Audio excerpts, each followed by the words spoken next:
à ça. C'est que n'oubliez pas qu'en 2014, les Allemands, les Français, les Russes et les Ukrainiens ont signé les accords de Minsk.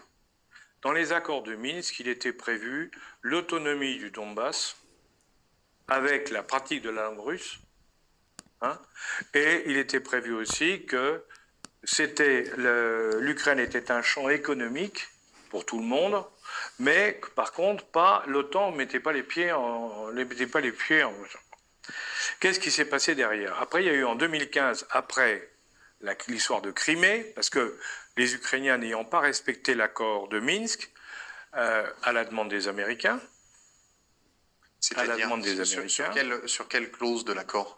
Comment est-ce que l'accord de Minsk a été violé par les Ukrainiens? Parce que les Ukrainiens n'ont pas appliqué un seul jour les accords de Minsk qu'ils avaient signés avec les Russes, les Français, les Allemands.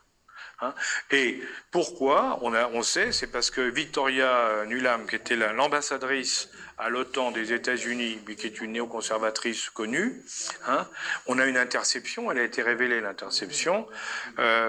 Ça, comme tout à l'heure, pour l'interception, il y en a une qui a été révélée. Il y a quelqu'un qui lui dit, depuis les États-Unis, hein, qui dit, mais enfin, quand même, il y a les Européens qui ont signé les accords de Minsk. Et elles répondent que les Américains, que les Européens, ils se faire foutre. Texto. Hein. Ça vous montre. Nous sommes en 2014, après les signatures des accords de Minsk. En 2015, donc, on re-signe de nouveau des accords. Après l'invasion de la Crimée, là, on durcit de tous les côtés pour arrêter le massacre. Bon. Et le problème, c'est que personne ne va. Là, ils ne vont pas respecter les accords. Les Ukrainiens ne les respectent pas, toujours poussés par les Américains, et les Russes ne les respectent pas non plus, parce que du coup, ils sont dans le Donbass. Donc, des deux côtés, hein, voilà. Et nous, on ne dit plus rien, nous. Hein.